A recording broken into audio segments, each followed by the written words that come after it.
responsible? Are you responsible for No, that? I believe that it happens. It just things happens. Yeah. But I didn't fully understand this like with my whole being in a sense. Like I would still get reactive and I would try to, in a way, deny the reaction or gaslight myself Yep. Yep. to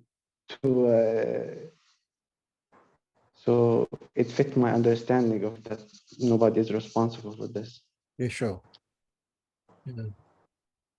And it appears in different ways also, even in my communications with people in this group or other way. Um, it's like I'm trying to say the right thing, not my experience. Like there's this fear of being criticized that I understand something incorrectly. Yep. Yep. That no, you don't get this right. Yeah, like Yeah, gotcha. Yeah. Yeah. Strong conditioning, incredibly strong conditioning. yes. Yeah. Like I'm trying to get like validation. Like yes, I understand right. I have insights. I have. Yeah. It's funny. Um,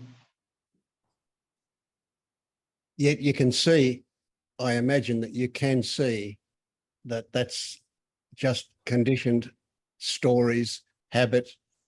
That's the way things are in well, most societies, but probably even more so in your society. Politeness is so important, eh? yes, it's.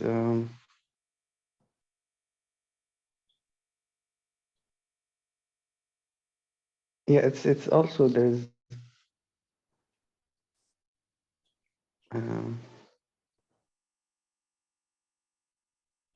there's a feeling of shame around this. Yes. Shame for not doing it right. Shame for what? Shame for not being conscious enough, aware enough. Shame of being Okay. Okay. That's a asleep. bit tricky. Yeah. Yeah. Shame for being conditioned. So you've changed the demands from a social demand to a spiritual demand. Would that be accurate? Yes, exactly. Yeah. Yeah, it's like I'm holding an ideal image in my head for how I should be Yep. Yep. Yep. uh, that fits my understanding of how what spirituality is about. Yes. And if my experience is not that, I shame myself in a way that Yeah. I should not do this. I should not feel like this way. Okay. So watch your reactions when I tell you this. Watch what you feel. Watch what your thoughts come up when I tell you this. You can't do it wrong. Whatever comes up is okay. It's there for you to work with. Excitement. Yeah.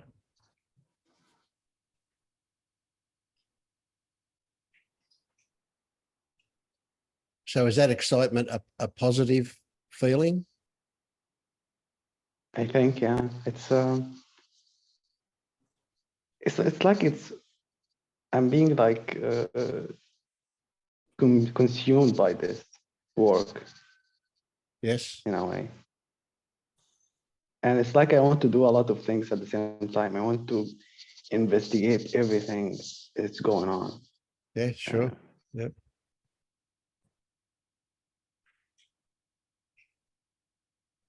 I don't know if that equates to something I experienced for many, many years as a seeker, obsession. I was so obsessed with this stuff that I wasn't really interested in anything other than this for a long time. Yeah. It was all consuming. Yeah. Yeah, it's an obsession, and I have concern that I'm just distracting myself, or I'm using this as an addiction or something. Sure. But it's not like I have control. So Absolutely. Yes. So if you recognize that you don't have control, can you relax and just let it happen? Right now, yes. Right now, here in the group, in this group, or right now, these last few days, or what do you mean? I mean, this moment. In this moment, yeah. Okay. Okay. Yeah. That's good.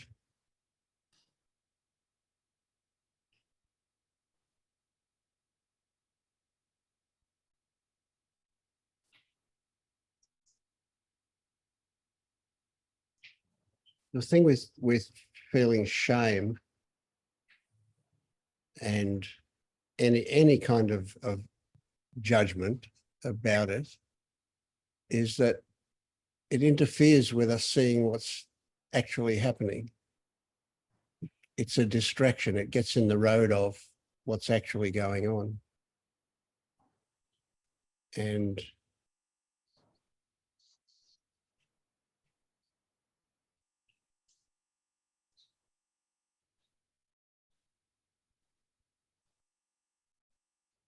well, almost everything's a distraction. Almost everything is an avoidance. That's a really broad statement, but every time we have a thought or a story, or we desire something, or we don't want something, all of that's a big diversion, a big distraction away from what's actually going on.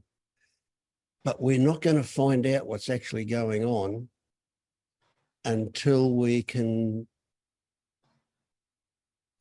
stop judging, stop having an opinion about it, or unless we can see that that's what's going on. If we can see that we're having an opinion or a judgment, then that gives us a bit of space as well.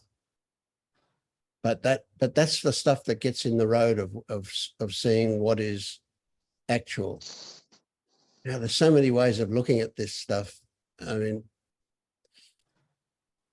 one perspective is that what we're doing is we're helping people to understand the difference between what is actual and what is conceptual. So that's something to look at. And of course, every story is conceptual. Every judgment is conceptual. Every whatever. But how we respond to those things, the feelings that we respond with, that's actual. But it's a bit of a circular thing, isn't it? So if we respond with shame, for example, then of course we say, oh, well, we shouldn't do that.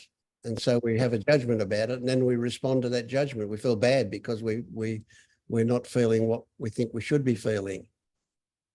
The only way past all of that stuff is acceptance of whatever it is that comes up. Everything is okay. Everything accepted clears the way for us to see what's actually going on. Yeah.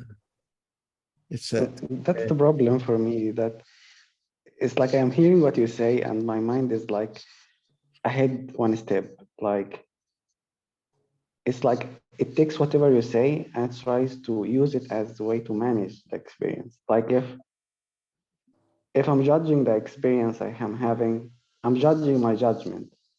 Like yeah. I should not judge my experience. Yeah. And it's endless. It is, yeah. And I get it. I think that what's happening more and more is just when I find myself in this, in my thoughts in general, I just bring myself in the body and just I cut this loop. Like I'm not gonna find a solution in the head. I bring my attention in the body, and sometimes it's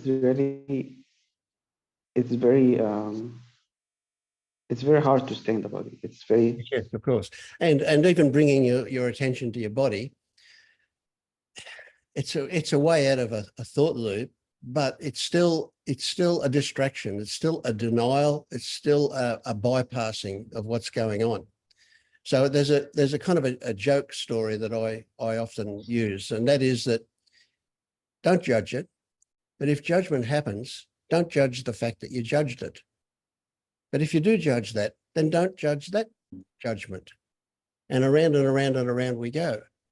Right? So eventually you'll get to a stage where you'll just get tired of judging the previous judgment, and you accept it. It's kind of like a spiral rather than the circle.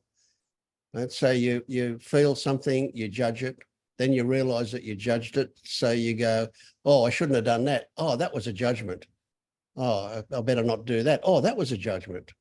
Right. And every time you see that you've judged the judgment, you can have a bit of a laugh at yourself, right? And you can go to yourself, well, how long is this going to go on before I get tired of judging?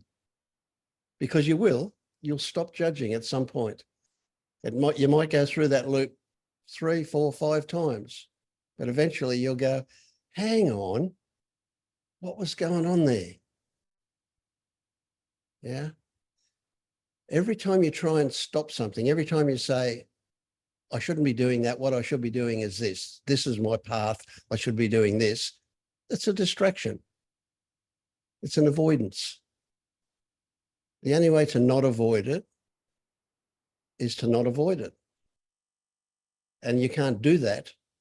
You can only see that happens or it doesn't happen. If it doesn't happen, see that it didn't happen and laugh at it. And if it still doesn't happen, have another laugh. Yeah. But you gotta, the big thing you gotta accept is you haven't got control, and whatever comes up is okay. No matter what you think about it, it's okay. And if you think bad things about it, that's okay too. It's all something for you to work with, something for you to notice. Yeah. One way that it can be tricky, the way you can hear what you say, Vince, because the way we talk about acceptance, it seems like we have to accept, but acceptance, true acceptance, it's seeing the inevitability of what is happening. So another way to enter into that space of acceptance, to see that there is only one thing that is here, is my experience is right here. And whenever there is a judgment, which is a thought, often it creates an imaginary world, an imagination of some other places that can exist, some people exist, some other sensation. Just it creates a whole other non-existent world to which it compares what is here right now. And if you can really see thoughts, what is mechanism of thoughts, you can see that the acceptance is inevitable. They can really not avoid anything. And I think what is useful to me about judgment and acceptance is to see that judgment is a thought. So I am not doing thoughts. I am not judging. There is thought about judgment appearing. Okay, yeah, that's a good one. Yeah. You get that, Ramesh? Yes. It's not you doing it. You are not judging, and we are not asking you to accept, because you will never accept what's happening, ever. And you will always judge it. But the part that is judging in you, it's not you. This is kind of the whole matter that we are talking about. So I think you really see that that judgment is a thought. And when there is something very difficult to accept, we can really see that the difficulty is because I'm still believing my thought about there is some other possibility, Yes. you know.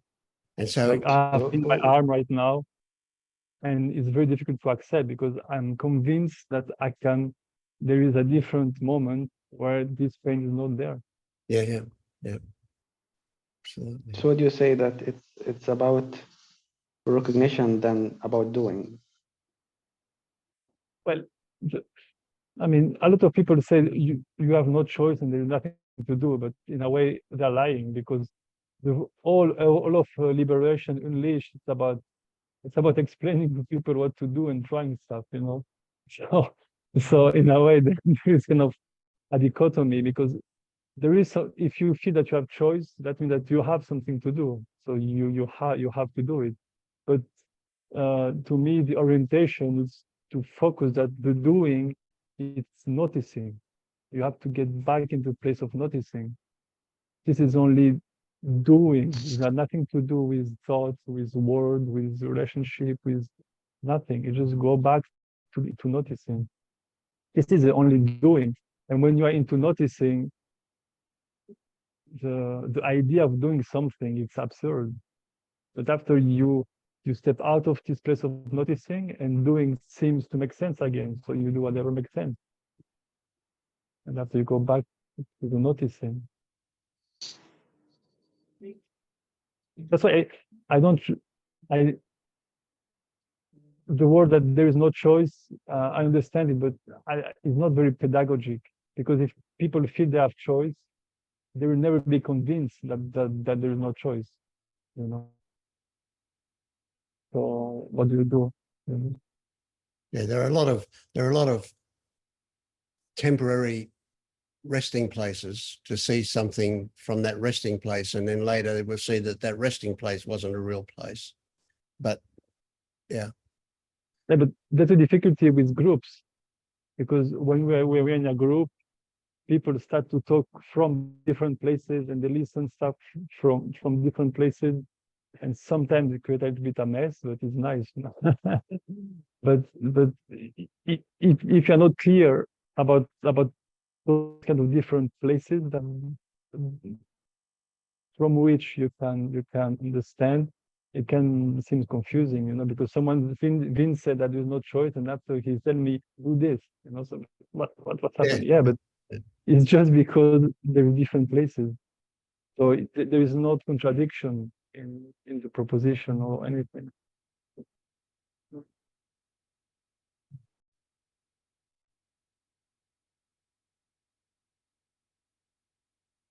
so Ramiz has been trying very hard to do things to bring about a change.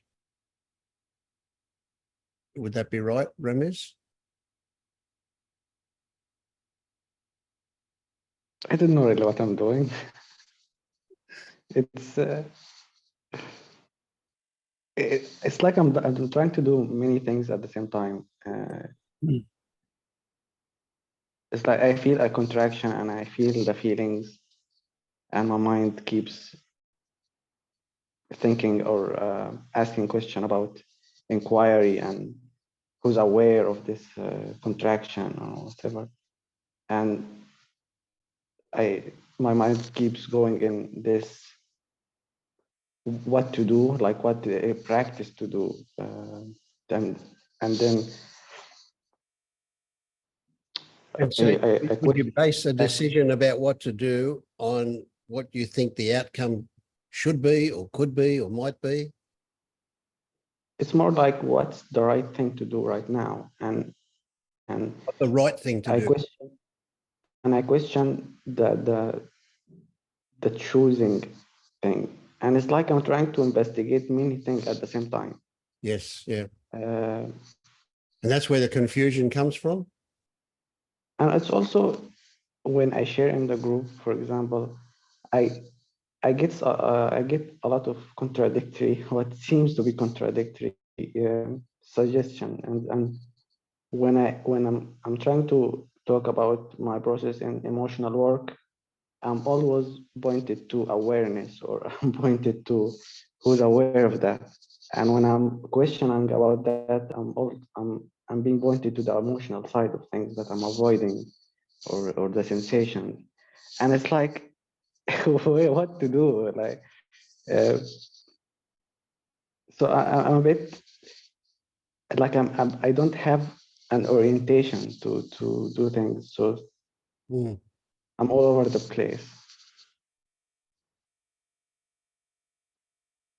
I wonder if a good course of action, and we're talking about choice and doing and so on here by doing this, but if the intention is to focus on just one or two things, just one thing for a while, and then later after that move on to something else, but rather than a flood of different things coming in all the time, just go to one thing.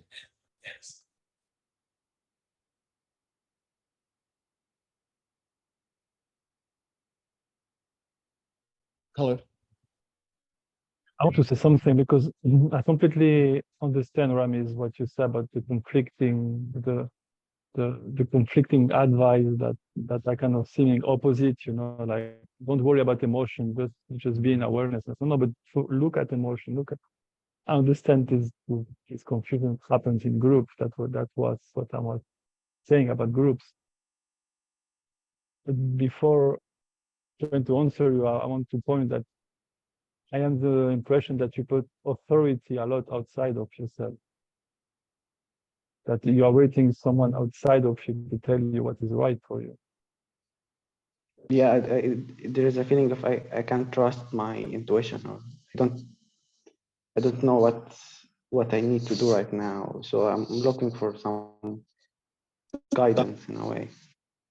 Yeah, but yeah, I think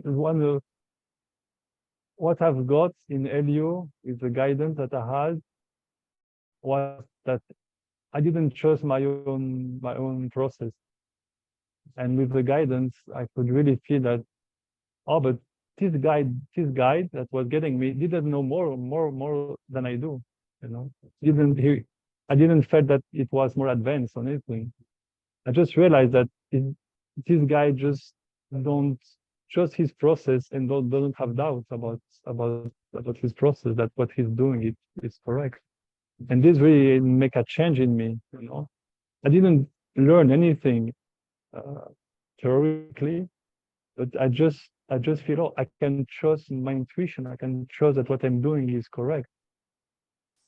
And I think um, if as long as we put our authority outside, as long as we don't trust our own process, doubt can rise very, very fast. Because if you trust what I say now, and you trust me for 2 weeks, and you say, oh, yeah, I'm going great, and David is saying I'm doing great, and suddenly I'm telling you something that doesn't fit what you are living, you will fall in doubt directly, right? But so where I am now, what I have to do? So I think maybe this is something you can investigate. Why do you think that others have answers?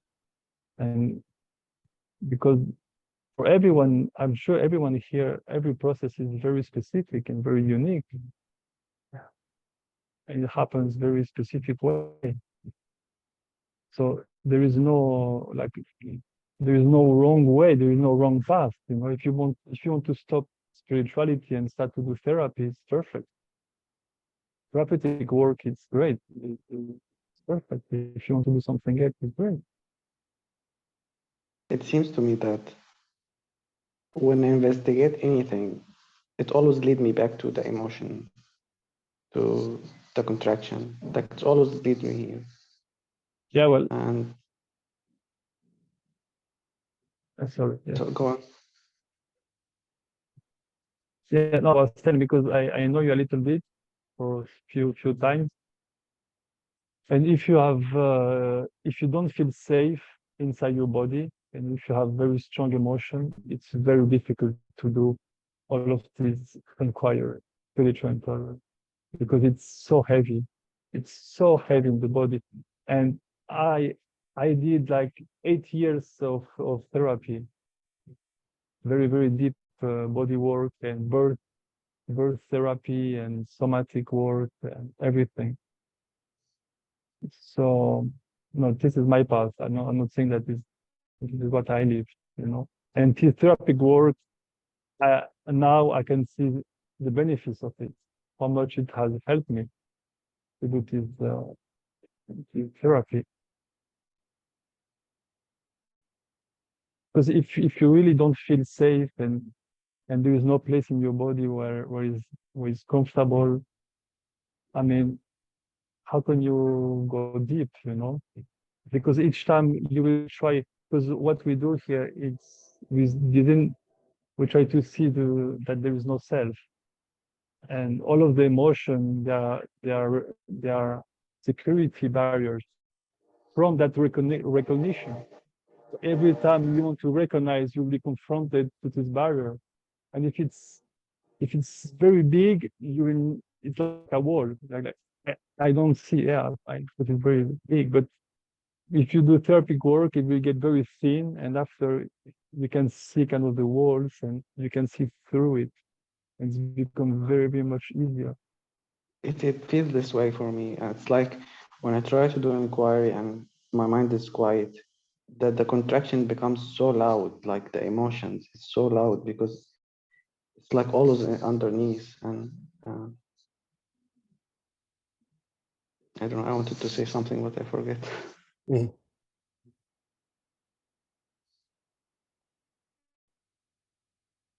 Yeah, I sense now there's a sense, I don't know if I can call it safety, but there's a feeling of like there's a soft sensation. It's like it feels in the body and around the body, and it's like it's not in conflict with the contraction. It's like it's holding the contraction in a way. And it feels good. It feels different. Mm. Sometimes this softness and this feeling is not here, and it's all contraction. But sometimes it feels open and it's welcomed. Feel it now? Yeah. If I mean, if you feel comfortable with this, and if it feels that it's holding the tension, just stay there. Forget everything we say here, or stay here just for enjoying the moment, but just stay there, you know, until something happens. That's my advice. I shouldn't give advice, but here we go. I think I feel that things are happening for you, Ramiz. You present differently to what you did a month ago, quite differently. So that makes me think things are happening for you, but who knows? Yeah. Mm. How are you, Eloise? You've been very, very quiet there, listening to what's going on.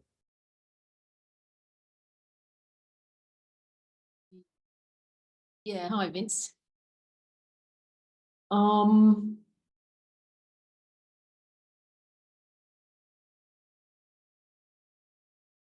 This group is like gold to me. When I came across the group through Panilla originally, I was experiencing quite a bit of doubt, but I didn't know what it was after an initial shift. And I had told myself that the fetters weren't really the path for me because of my conditioning of striving, really extreme striving. And I thought, you know, it was just another thing to get hung up on and strive around. So, but I followed my intuition when I listened to Panilla, and I thought, yeah, you know, I'm just going to look at Vince's group once, and the spiritual Geiger counter went off really majorly when I tuned into the group, because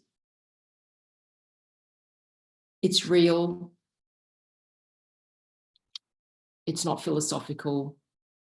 People are talking about what's actually happening for them. And that really resonates with me, because I think one of the things I felt previously was that no one gets this, and I felt alone and, you know, abandoned in a way. So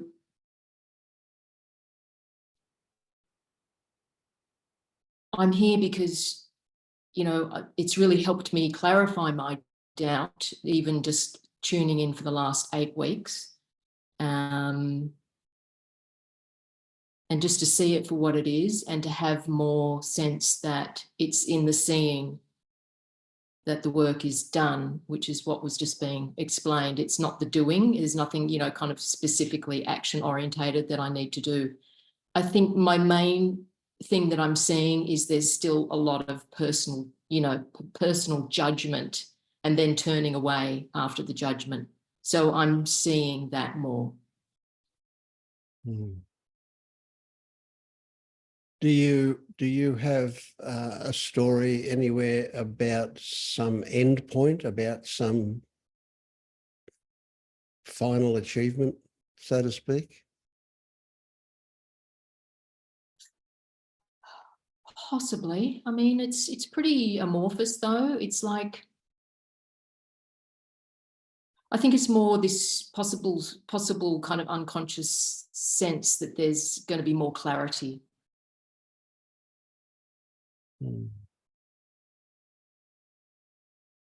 So But if I, yeah, go on.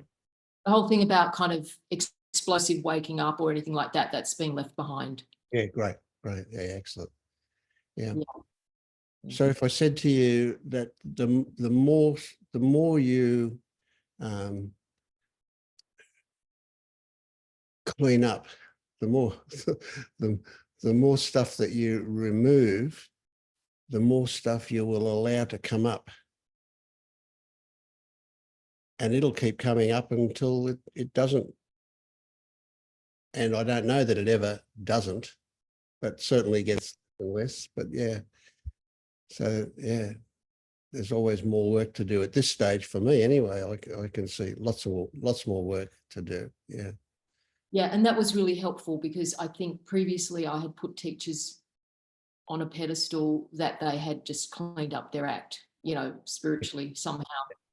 And then when I saw that wasn't necessarily so, I would get disillusioned and then just kind of move on to possibly someone else. Look for somebody that was, yeah. Until that kind of just ran out. But I was a very, very good Buddhist for over 20 years, and was a Buddhist nun. So I kind of have done a lot of striving and a lot of putting on pedestals, and just, yeah, I've kind of outgrown that. Yeah, great. Okay, yeah. That I kind of see the Buddhist and a lot of other, how can I put it, schools, especially old world stuff. You know, they definitely were guru oriented and had you know, a lot of faith oriented stuff there. You know, I guess the Bhakti path kind of thing. Yeah. Yeah, and also just Chinese whispers sort of thing. So whenever I actually, now that I'm kind of look back, I just see that even if there was some sort of clarity or opening that was experienced, it was then denied in some way, or, you know, that's a big one. Yeah, figment of my imagination. It was just something, and it was always just kind of redirected into another thing. And so it just going, wasn't very, it was interesting, you know, no regrets, but it was a pretty tortuous path. Yeah. Well, I always say, you know, look, my 40, 50 years of seeking, you know, it's a great story to think, wouldn't it be good if I woke up when I was 15 instead of when I was 65? But it all had to happen the way it did. Yeah. I knew it was all part of it, wasn't it? You know, so whatever path we've been on, it's absolutely necessary. Yeah, that's good. Yeah. Yeah, no, it sounds like you're in a good place. Yeah. Yeah, well, I mean, I think I feel I am, Vince, because I feel so much more supported, even just looking at these, you know, part of this group from afar. I mean, I feel so much supported, more supported. Yeah. And yeah, it feels more, I don't know, like organic and less shame, because I've done a lot of, actually, I can't see the names of the other people in this group, but the other guy was talking about therapy. And, you know, the blessing of COVID for me was that I did 3 years of therapy, and it was really helpful just to really clear some of that stuff out, and especially the trauma and the shame. And then what I found was that actually did somehow clear, but will loosen the attachment to the self, the idea of the self and the identity. And so then it was seen through. But prior to that, it was just the trauma and shame is like it's like a filter. Yep, absolutely. Yeah. Yeah, no matter what stuff we go through, and I don't really see, I mean, the idea of psychology as separate to this stuff, it's not, it's, you know, it's a continuum, or I don't know how to put it, but, you know, I don't see it as a separate thing. But no matter what we go through, you know, we find that we eventually get to basically a body, a cellular memory of trauma that we work through, that comes up as we clear off more stuff. Then we can get deeper and deeper stuff comes up. So, you know. And there is some confusion because it was clear for me very few months ago that for a long time I thought that there was an individual, a person who was traumatized, you know. So I have to clear the trauma to find this person. Yeah. No. The person is the trauma. The person is the defense against the truth, you know, somehow. You know, it's a mechanism. Yeah, good stuff. Yeah. Yeah. And I want to say that I completely share what Eloise is saying, that for me it is good when I discover Vince's group, I really fall in love with it, because it's so humble, so real, so beautiful, and people are very honest, and for me it's a great support. And I want to say thank you, Vince, that you build up this meeting this time. That's perfect for me. Thank you. Yeah. Well, it's, you know, I just get blown away when people thank me. You know, it's the group is where it's at. It's got nothing to do with me individually. You know, I would be nothing without the group. You know, and and I want to share, Eloise, that David. He's got his name as Bonnie over there, but he's David Bonnie. David has recently started guiding at LU, and I'll let him tell you about that. But I always feel that anybody who's in a place like you're in will get great value out of paying it forward and guiding and helping others. And of course, you can't talk to your social group unless they're already a spiritual group. But so getting somewhere where you can help others is so valuable, so incredibly valuable. Yeah. Yeah. How are you, Eric? Haven't seen you for ages.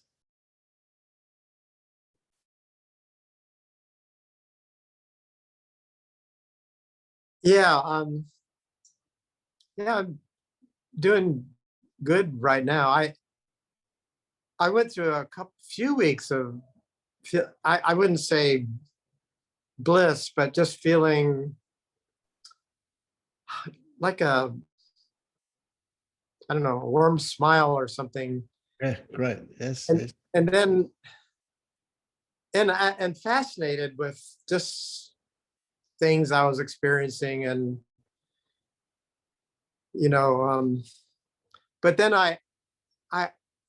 my doctor gave me some medicine to lower cholesterol, and it was weird because I had a stomach ache for 2 weeks, and over the 2 weeks I started feeling more like a little bit agitated, and then because I do meditation, I can kind of watch the way my mind works, and you know, it was so hard to control, to sink into the same place that I was before. And I see so a couple of times a week I go to this local temple. It's 5 minutes from my house, Buddhist temple. And there's a clock there. The ceiling's about 20 feet high and it's very big. There's a 15-foot tall Buddha statue, but that clock, it does a tick that's just slightly above the noise level. And so doing this meditation, I could hear this tick, just, it was so slight. It's just the same level as the buzz that you can normally hear in your brain when it's quiet. What do they call that? But yeah, and so if you focus in on it, you can hear just slightly, it'll come out of that noise level, and you can focus in on it. And it's just because it's 1 second long, and you just try to follow that, hear every single beat of that, like and you can feel like this magnetic mist of just like pulling you. A thought starts to come when you try to focus in on that little beat, and it really changes. We're so influenced by our metabolism, our biochemistry, and when you get this feeling, this agitated feeling, it's really hard to not let that affect your being able to sink into a quiet place when you're feeling that. It's just like the thoughts come faster, and you can't just sort of ignore them as much. But it was that was interesting experience. It sounds, Eric did many years of what is it, Zen meditation, and this sounds a bit contrary to that. So well, I mean, you obviously got very good at meditating, sitting, watching a wall for a long time, eh? And now this is different. Yeah. Yeah, it was different because I lived in a Zen monastery, and many years ago, and I didn't practice meditation for a long time. But yeah, I mean that was different. I mean, I sat for 3 days and 3 nights one time, and I could do that. But now I'm just sort of more not. I'm kind of just trying to look at the way my mind works. And okay, yeah, yep. So you're not controlling your mind like you were back in those days. You're allowing it to do what it wants. Well, maybe that's not quite right.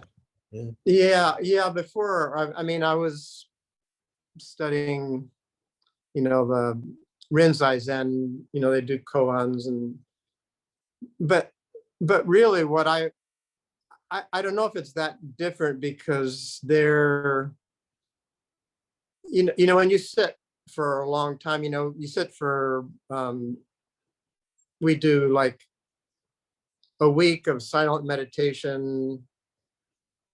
You get up at 3:30 in the morning, you go to bed at 10. You don't really get a chance to do much except just that. And so I think your mind is just kind of calms down and settles into a place where time just goes really fast. I mean, the week-long meditation, you just feel like you sit down and all of a sudden a week goes by, and it doesn't, it's not a struggle. It's just, so I don't know if it's that different, but I think more the intention now is really kind of looking, because I can't sit like that anymore. I don't, that's a skill that you get from doing it In practice. all the time. Yeah. But So now tell- I'm, how do you feel about what's happening? What's your response to that? What's happening?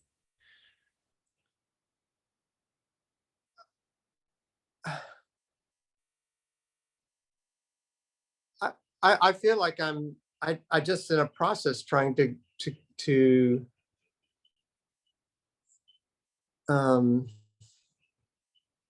I can't say that I feel like I have a goal, but I feel like there's something there that I'm trying to look at.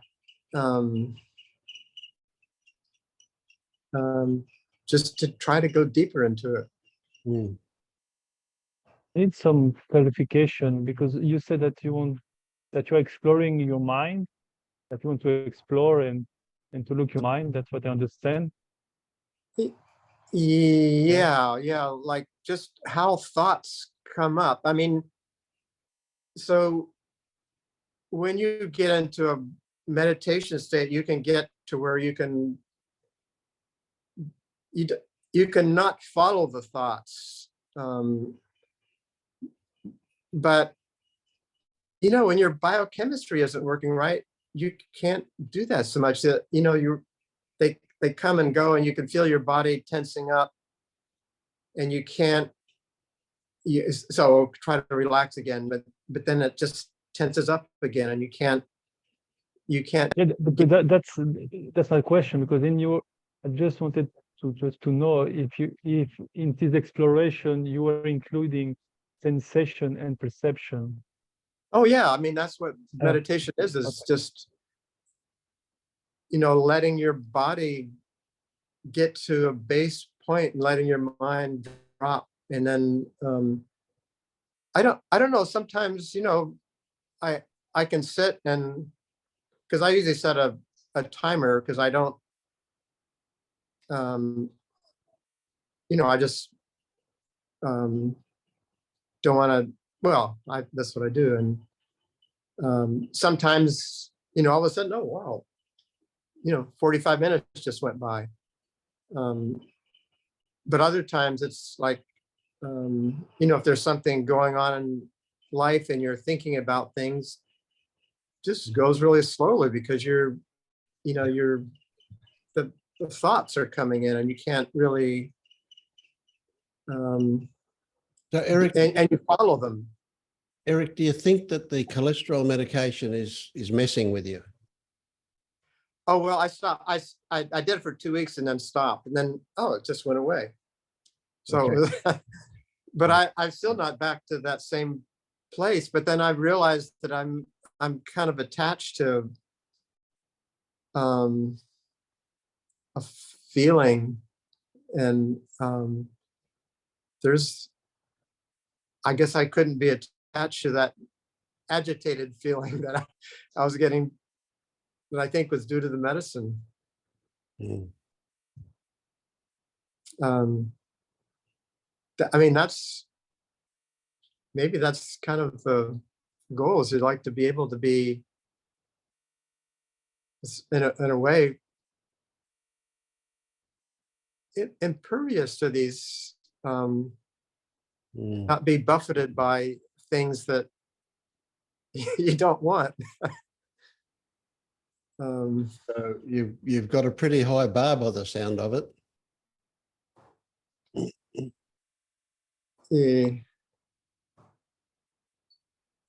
Yeah.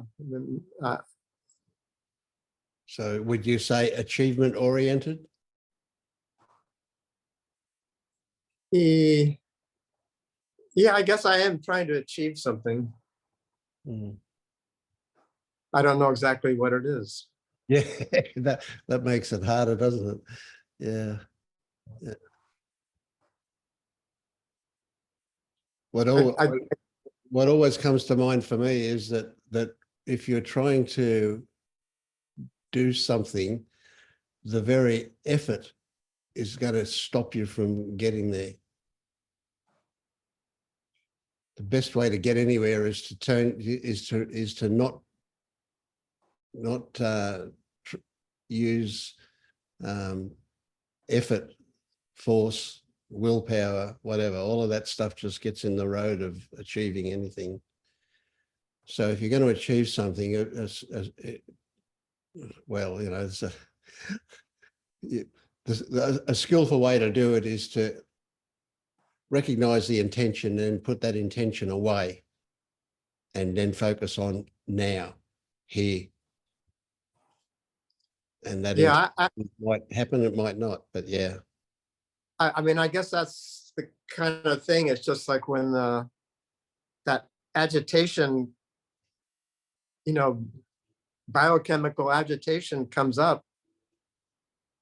So you've got straight away, you've got a story, you know, and that story bypasses you. You know, you're saying it's a biochemical thing, you know, so it's a physical thing. So therefore, what? I can't help it. Therefore, you know, it's out of my control. Therefore, something, you know, therefore that's when as soon as you label it biochemical, right? Regardless of whether it's the voice went away. Sorry? Okay. Oh, am I fading? You are muted, Vince. No, I'm not muted. Okay. Could be my internet. Looks like he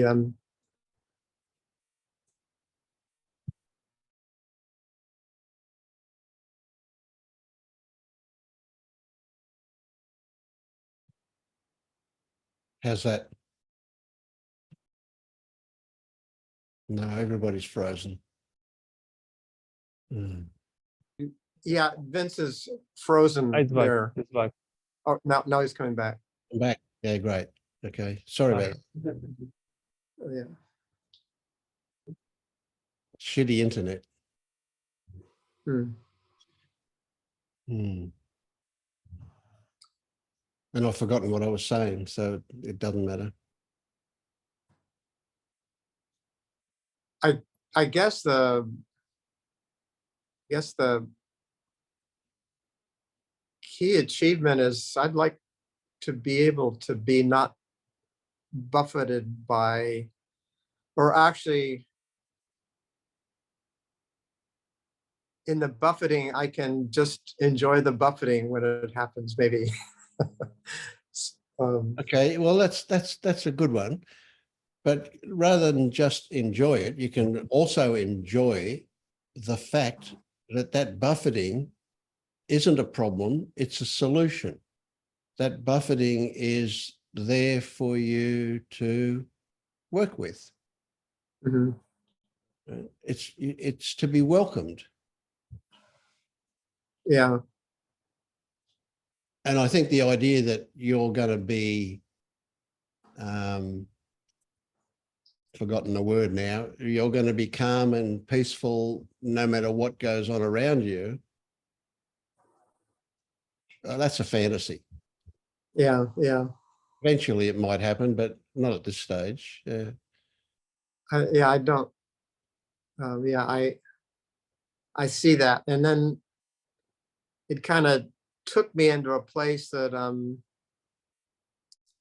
you know, I feel even stupid talking about this because you know, so many people have these tremendous life and death things going on, Oh, come on. and here I just have a stomach ache, you know, so big deal, but I guess it, you know, that's the way your brain works. I'd started thinking about, or maybe feeling the life and death a little bit more than I normally would. So Yeah. that's the,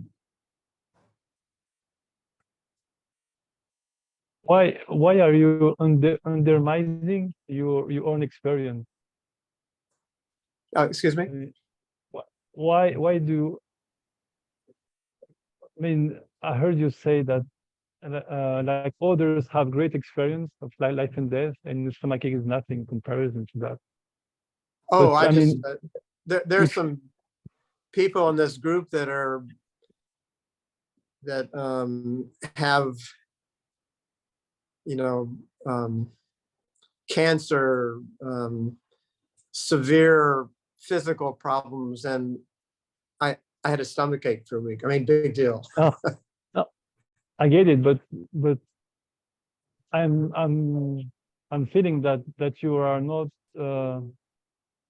I don't know how you say it. Devaluate. I don't know if it is English. You are devaluate your own experience, because if it's if this stomach ache is a problem for you and it woke up like the fear of death, it's not just a stomach ache. It's a big deal. Yeah. And who cares what others are living? You know, because you don't know what others are living. You have no idea what's happening in others' squares. You have no idea. Yeah. You know.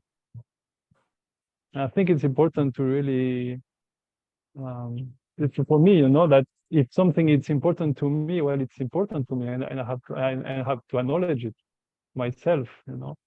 Doesn't matter if it seems stupid for others. I mean, this is how it looks for me from my point of view, and my point of view is the only one I've got. So what do I do? So if you have a stomach kick, well, I feel what you say very interesting and very valuable.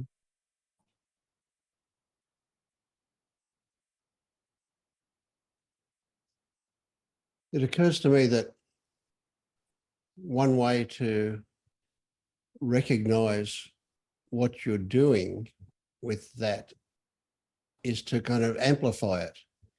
You say, others have really serious stuff and I have only this really trivial stuff. Oh, I'm a trivial person for thinking that my trivial thing, but no, I don't really think that, because I recognize that everybody else has got really serious stuff going on. So by amplifying it, I can see by your expression, you immediately kind of start to see how ludicrous the whole thing is.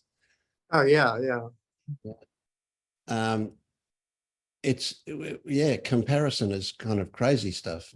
I mean, somebody with a stomach ache can feel like that stomach ache is controlling their whole life, and someone with cancer might be feeling quite relaxed at the moment. Who knows? We don't. We can't compare. Yeah.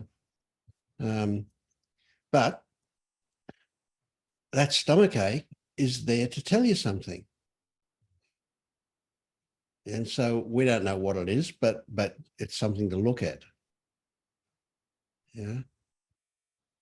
You can say, I love the use of body language. It's one that comes from a therapy situation, Gestalt therapy, body language. So I've got a stomach ache. You can say, well, I can't stomach this. And then you go, well, what is it I can't stomach? Yeah. Mm. And it can be revealing to do it that way. Yeah. I've got an earache. Oh, I don't want to hear that. Yeah. Body language. It's good stuff. Yeah.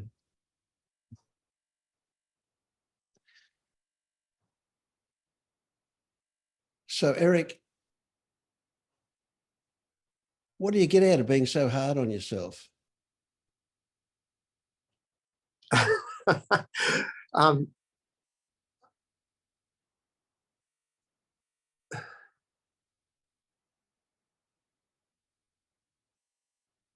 I mean, I don't know if I'm being hard on myself as so much as just, am I being hard on myself? I don't know. Well, play around with the term. I mean, maybe that's not quite right. Maybe you're being demanding, you're demanding of yourself, or what words come to mind for you to describe what I'm trying to say that is more accurate?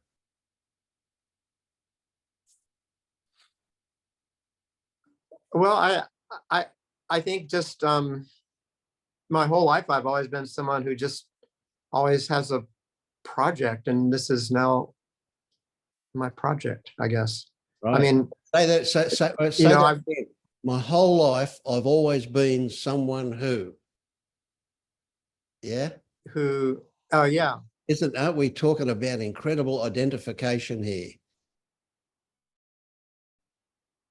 am I identifying or just noticing that's something that, Right.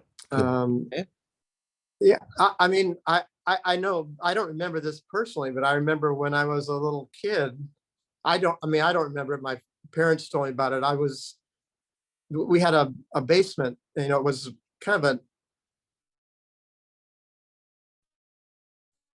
not like a basement like you might think of now, but it was, you know, like just a basement in this small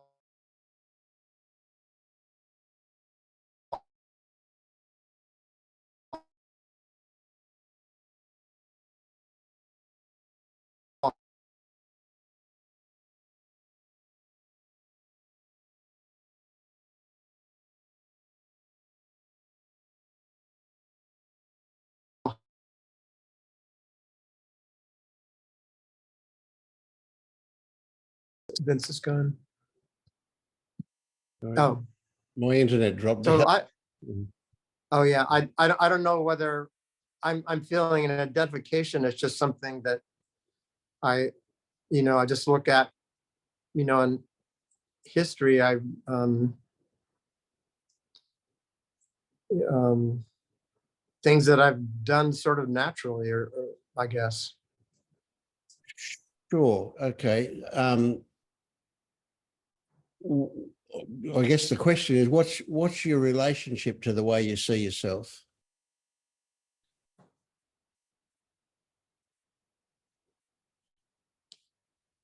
I don't know if I have any choice too much. I just like,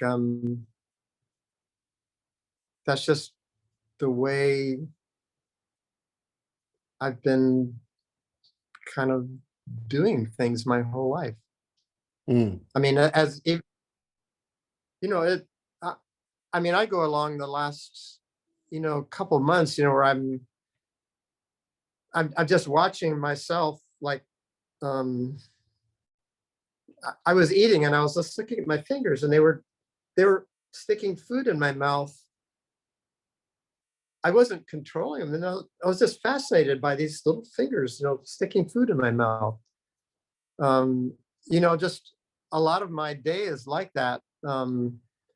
Just, oh, I'm walking all by I mean, I'm walking. It's not like I'm telling my legs what to do. Mm. They're just walking, and Happening, I'm, yeah. So um, I sometimes you know, I look at the way that you get through the day, and then sometimes you're just thinking and your body's doing stuff, but you're, you know, you're really up in your mind, and then sometimes you're not really even aware of, I guess you're aware, but you're not thinking. It's not a thinking process. It's just the experiencing process. And I think, yeah, I mean, meditation is a little bit like that. I mean, where you just, sometimes you're just meditating and you're not trying to, it's just, you just fall into this place, and time goes by and you hear the sounds, and you're just hearing sounds. And there's no, Yeah. Okay. So I get a Do feeling you agree, Eric, that meditation is not an activity? well, it's, at some point there was Right now, Hmm? right now, what is your understanding about meditation? Because meditation is something that you do, or is something that you are? Well, if you're talking about a meditation session, like where you sort of have the intention of meditating, there's an intention in that, but the actual meditation is just I guess the intention to sit there and allow meditation to happen, I guess that's but the meditation itself, but not necessarily an activity.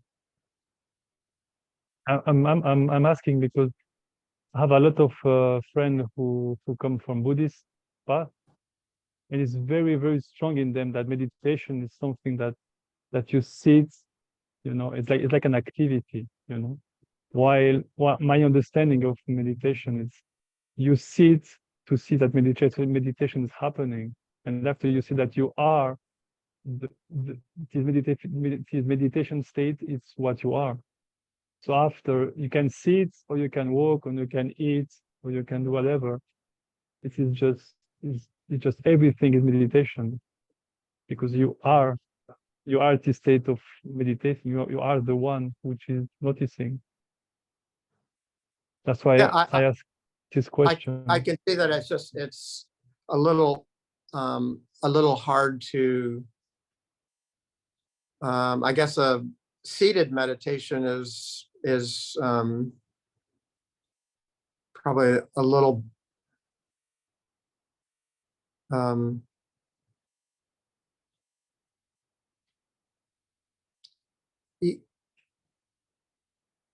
easier. I don't know, to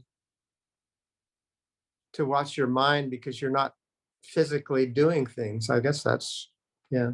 Yeah, I get it, because this is I think to me the thing I really discover is like you don't have to be sitting to practice whatever meditation means to you.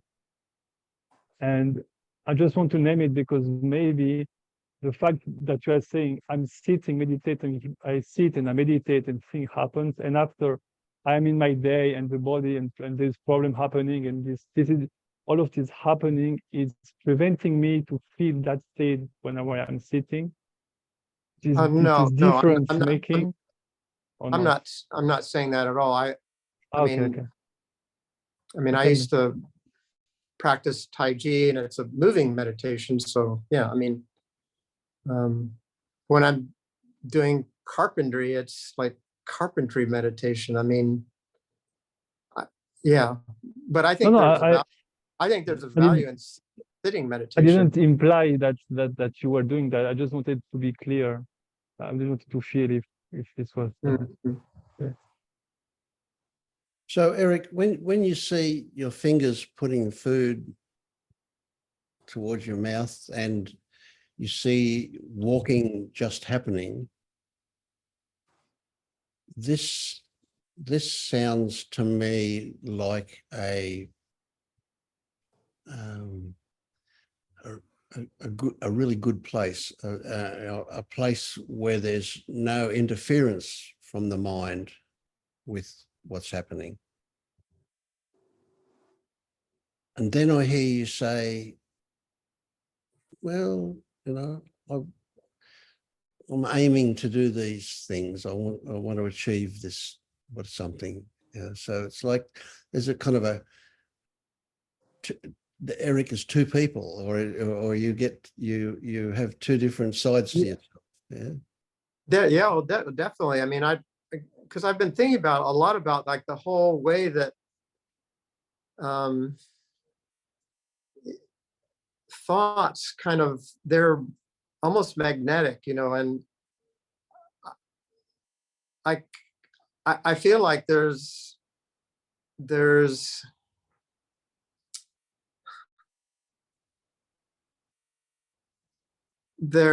ways in which we get pulled into this identification or just the sense of like a separate person, like if you meet someone new and you all of a sudden you very much become aware of yourself as a, you know, a self. Mm. And if I had to stand up in front of, you know, 1,000 people and give a speech, I'd very much be aware of, you know, a Yep. self. And so what But do you other- think about that? What do you think, you shouldn't be that way? Or no, that's something you'll think transcend I think it's eventually? I think it's a natural process, but I think it's also can be very buffeting. Like if you get up in front of 1,000 people and you know, you've got butterflies in your stomach and you feel ill at ease, and then you feel like, oh, I wasn't smart enough, or I didn't say the right thing, or what's that person thinking of me? Yeah, the thoughts. Then it's no longer the vexation. It's you know, you're not living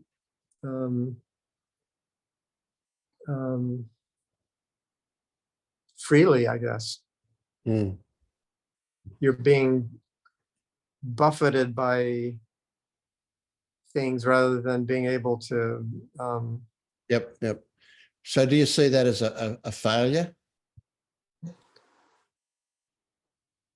I'm not sure of failure, but it's definitely you know, I mean, that's part of the Buddhist path, is of getting rid of vexations, I guess. Mm. So I mean, yeah, I'd like to not be vexed by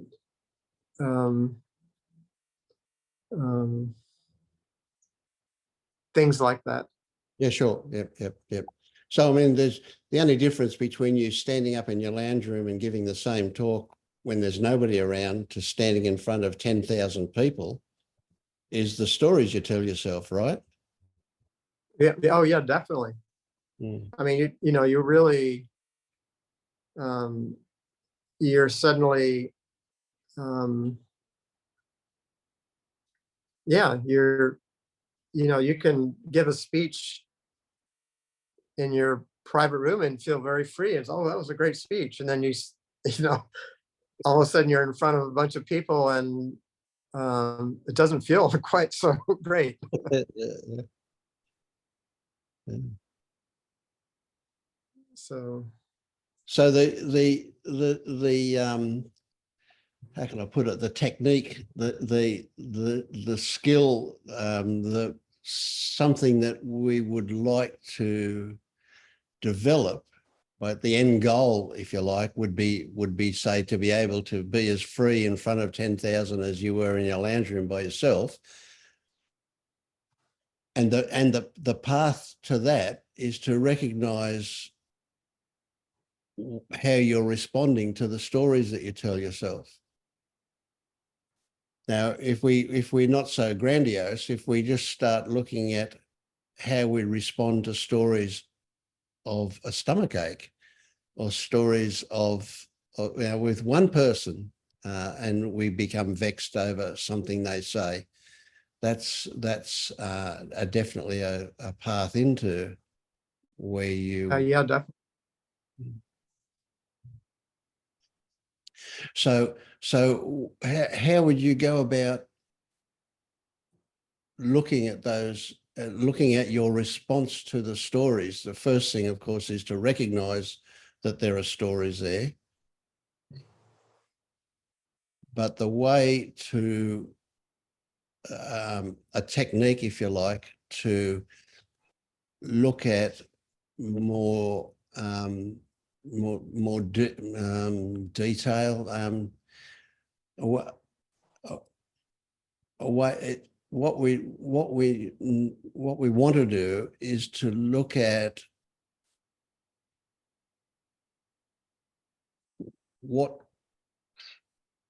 what's behind the behavior of nervousness or whatever that pops up.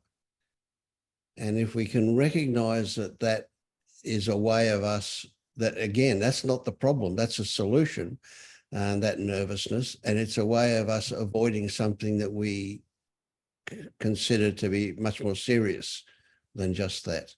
So I was nervous, I was anxious, is uncomfortable, but it's a damn sight better than being afraid, or being afraid is a damn sight better than being whatever we think is worse than that, being annihilated or something.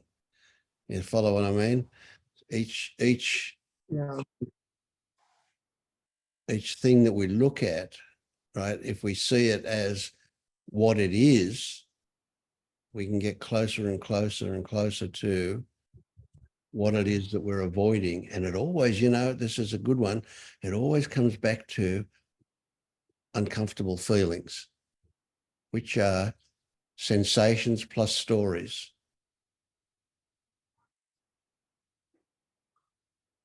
Yeah, definitely. I mean, I can see that when you have the case of like talking in front of people, there's going to be things like, I'm not good enough, you know, people are going to think I'm stupid, or whatever.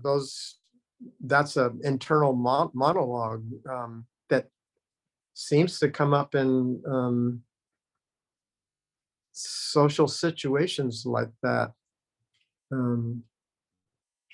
So, I mean, you can see that, but then does that make the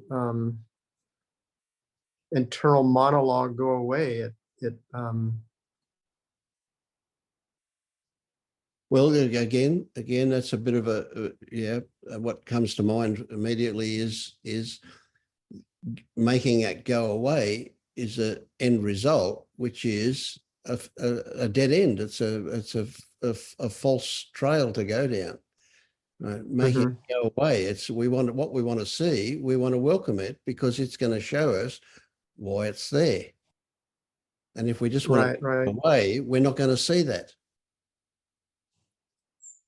Yeah. Especially if we're successful in making it go away, we simply won't see it, why it's there. But even why is a little bit misleading, but yeah, but that'll do for the moment. Yeah. So detail. The more detail we look at, the more further we get down. So no matter what it is that we say, if we say, I recognize that I've got stories about then we need to go behind that, under that. What is stimulating that story? Not what the story is. Let's not get carried away by the content of the story. That's a diversion. Oh, right. Right? What is behind it? What is promoting the story? Why, what's there? And the why is always a bit of a trap too. Why is it there is another way of not getting at it. That's version. Almost a diversion. Yes, exactly. Yeah. Why is kind of a diversion in a way. Absolutely. Yeah. So curiosity is a great attitude to have about all of this. Yeah, what's going on? What is it? What is there? What's underneath that? Oh, there it is. What's under that? There it is. What's under that? Keep going down. Yeah.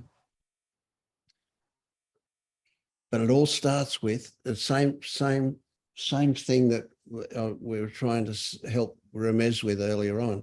It all starts with acceptance of what comes up. Whatever comes up is good. It's okay. It's there it's got value. And the moment we don't want it to be there, we're off on a tangent. That's a diversion. So as soon as we have an opinion about it or a judgment about it, that's a way of not seeing what's underneath it. More and more subtle, more and more detail. It's tricky. Yeah. Yeah, actually there was another really big event.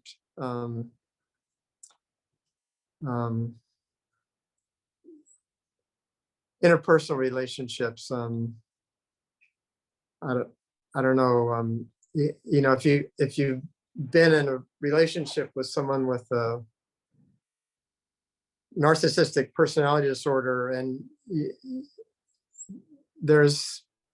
you can be triggered.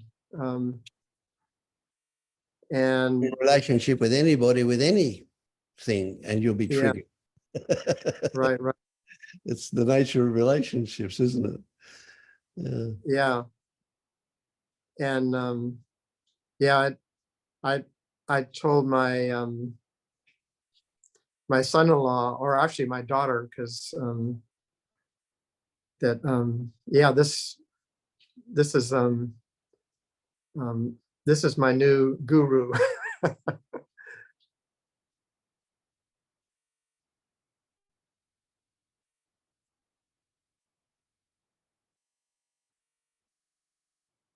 Though I don't think I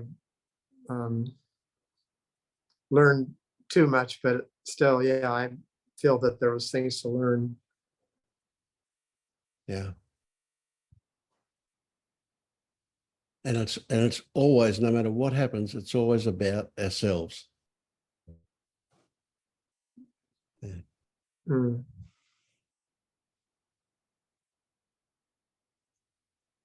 Mm. How are you going, Lynette? Hello, everybody. Yeah, I had a situation yesterday, which was kind of interesting. But there's like a short story I have to tell before I try to be short. Well, 1 year ago, I came back to Germany from Argentina, and I was looking for a little city with nice nature around it. So I found the city where I'm living at now. But I knew that people were saying that it's a place where we have, like, since 2013 a new right-wing party at the parliament, which is kind of well, you know, an issue in Germany because of our Nazi past. So it's like the first time after the war that this happened again. But well, anyway, it's something happening in the whole world, or at least in Europe. And I'm working as a German teacher with refugees. So I thought, yeah, well, I mean, in my job, I won't have to do with this kind of subject. But the thing is that there is at least like 3 of my colleagues who are doing racist commentaries all the time. And then I was always wondering, like, but why then do you work with people who come from other countries, you know? Well, and yesterday there was a situation when when a colleague in the teacher's room told the other colleagues what she had said to the students, and it was like incredibly racist commentary. And then I reacted, telling her, like, but you can't do that, you know? And I already had this irritation with my colleagues many times before.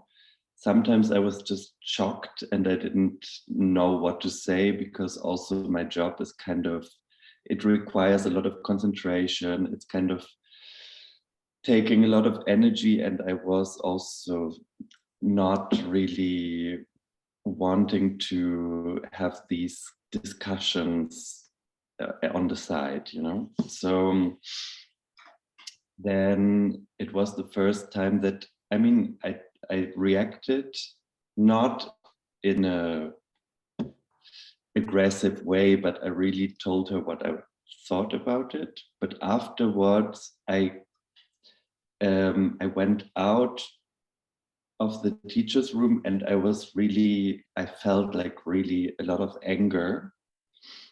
And then I was really about to go to my boss and tell her, because but then I didn't do that. And I thought like, maybe it's before deciding anything, I should look into this bodily sensation. But there was not a lot of time because I had to go to the next class, and also there was no space for it. I mean, I could go to the toilet, but it was not really, there's not really a place where I could do that. But at least a bit I could look into it. And then, I understood that anyway, it had to do more with myself, because maybe I have to tell that when I was 13, I started to drink alcohol regularly, and that was actually because of some traumatic things that happened to me, because I grew up as a gay teenager in the countryside, and I was discriminated a lot, bullied by the others at school. So I was kind of frightened by social situations, and the alcohol was kind of the thing that made it work for me. So 3 years ago I quit everything, and then it was really difficult because all the negative emotions that I had like oppressed before came up, and I had like really long periods of, the first one was anger, because I think when I was a child or a teenager, I always thought something's not okay with me and they are right. So and then the next period or like phase was to be disgusted by everybody. And then after that came a long period of sadness, and I really retired into my cave or my cocoon or something like that. Actually, when I was in Argentina, I moved for half a year to an island where I lived alone in a hut, and it was very far away from everybody, because I thought like I should better not be in contact with people when I'm so angry and disgusted by everybody. So I had my time to look into that, but now I feel that this looking into the bodily sensations, it's the much better technique to do that. But I think yesterday what came up again was this kind of anger and disgust, or like this sensation of injustice. And then also, that's a projection. I really, I have 2 groups, and I have a really good contact with my pupils. I can say that I really like all of them. And we have an atmosphere of trust. And I don't only feel like, I don't identify myself as a teacher, actually. I'm rather a friend, or very often I'm the first person from Germany that they have contact with. So my function is also to explain things to them, like how do things work in everyday life, but also about the culture and maybe things they find strange in Germany, or So there was also like this, somehow this wish to protect them, because they come from Syria or Ukraine, or Afghanistan, or dictatorships and countries where there is a war, for example. And I don't want them to be exposed to racist teachers. You know, that's like the main thing. And then also, but I can see that there is a lot of identification with German history and stuff like that, you know. So actually, I already had a lot of experience of this type. And for example, then I noticed, okay, I'm labeling my colleague like, she's the Nazi or something like that. So I know that she's not. I know that she also has like a lot of different other very nice characteristics. So for example, but I always had like this kind of aversion. And then, for example, before the Christmas holidays, everybody was wishing each other like Merry Christmas. And then as just like an experiment, I hugged her, but actually also a bit longer than I would do it normally, just to see how it feels. And it felt good, actually. And it felt like, no, Lennart doesn't have an ego problem hugging the Nazi colleague or something like that. So, and then I felt like, yeah, I'm still friendly with her, you know. I don't, it's not like I have to fake it or something, but there are also things that I think they go beyond only my own person. It's like all the history and past and of my grandparents and all this stuff, you know.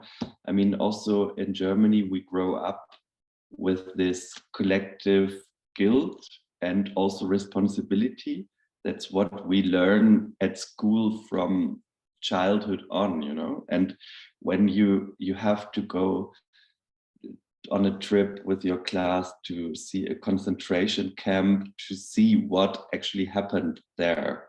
And yeah, at one hand, I also know that it's also a story, you know, but it's really difficult for me at the moment to, I'm kind of confused because, yeah. Yeah, I get it. Yeah, I get it. Yeah.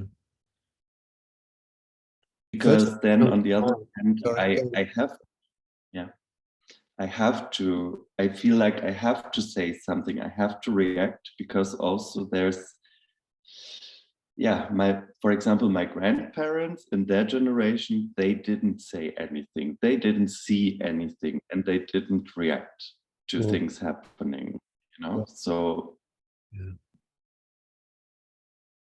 yeah. Wow, that's complex, isn't it? Wow, really, really thing. Yeah. One thing that comes to mind is that all that anger and disgust and so on that comes up, that's really about fear. That's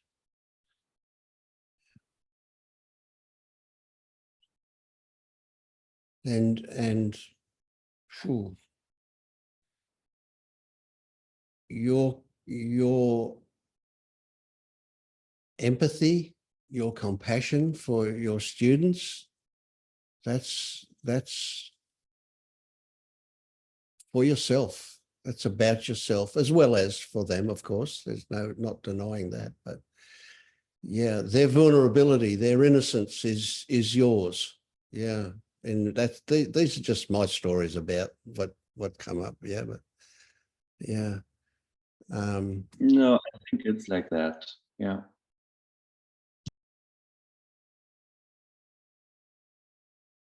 I've got an interesting one. So tomorrow night, no, Friday night, my wife and I, we go out with this group of other people who are just neighbours and people that we know, but they're all pretty right wing. Maybe not by the standards that you talk about, and yet they're all nice people. They've just got weird ideas about what's the way things should be and so on. and it's kind of easy to see that they're frightened. You know, that their right-wing ideas about justice and policing and all that kind of stuff is because they're afraid. Yeah. But I can't change them. They're not going to, nothing I can say will do anything about that. So I'm left with I kind of don't get into a discussion about that stuff with them. I allow them to have their own views on that, and accept that I probably, no matter what I would do, I'm probably not going to change their ideas about that. So I'll concentrate on the fact that they've got big hearts and they wish people good as well. You know, when they're not frightened, they're very open-hearted people. Yeah. But yeah, it's complicated. It's particularly in Germany with that, as you say, that collective guilt from that time, and yet, in spite of that guilt, here's a right-wing government in, and whatever, and it brings it out in people. You know, it brings it. Yeah, they tend to get more righteous. I don't know what the right word is, but they, you know, they become more. Yeah, you know, some years ago, it was not that normal to hear this kind of racist thing It's become just like that. Yes, But it's being normalized, and that's like something also that's very hard for me to accept. I don't know. Yeah, I mean, refugee situation has probably brought it to the front a little bit. You know, we carry on here about a dozen refugees turning up on our shores in Australia, and yet, you know, there are literally thousands turning up in Europe. So people become a lot more racist and right-wing when that happens, I guess, as well. But again, it's because they're frightened. They're frightened of losing what they've got, or frightened of something. I don't know. Yeah. But how do you center yourself? How do you move into a relaxed acceptance? What is the value for it in you? The value is what they stimulate in you, isn't it? Right. So that disgust you have for people, yeah, that's also disgust for yourself. You know, that's something for you to work on. Yeah. Yeah. You can see the nose wrinkle up. Yeah. Yeah. So there's a oh God, there's a you know, your vulnerability is got to do with your big heart, and you know, that's kind of is what also stimulates the fear. You know, that innocence and that open-heartedness is it's a very vulnerable place to be, especially in a society that doesn't show their feelings, or only shows their angry feelings or whatever. Yeah. And yet, the last thing I want you to do is to get angry or feel like them. I want you to be open-hearted and vulnerable and authentic. Yeah. Every time we get triggered, that's good stuff. That's stuff for us to work with, you know, as long as we're not overwhelmed by it and we can't work with it, then we just need to run away from it. But if we're open to it, you know, it's all stuff for us to see. And, you know, the kind of ridiculous thing about it is that when we see it, and I mean, we can see it intellectually, but at the same time, allowing it in, that's a bit of the trick, you know, like, so you can see that how we were conditioned as a kid, you know, like, wow, you know, I'm guessing you're what I don't know, you in your, how old are you? You're 40 or something? Yeah, 42. So 25 years ago, when you were a teenager, yeah, the world was a different place. Yeah. And 25 years ago, gays were not accepted as okay. You know, they were beginnings, maybe just the beginnings of it, but nevertheless, it was still a tough place to be if you were like that. You were classified by something that, but not as a person. You know, yeah. So it was Yeah, I have to say, I don't identify with it anymore. I mean, that's a bit paradoxical to say, but it's a label that that I don't give to myself. Yes, great, great. Yeah. So first, you're a human being. Yeah. Excellent.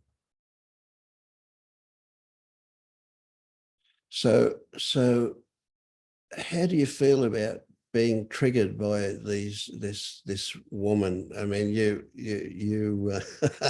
I love the hug. That was really something. That must have been an exploration for you, a discovery when that happened. Yeah. And brave. Yeah, I know that she herself doesn't see herself as a racist person. I mean, yeah, I also think that, I mean, she's not responsible for it either. I mean, some conditions in her life Yes. have led her there. And I also can understand, I mean, at the moment, I would say I'm working too much. I mean, I came back to Germany.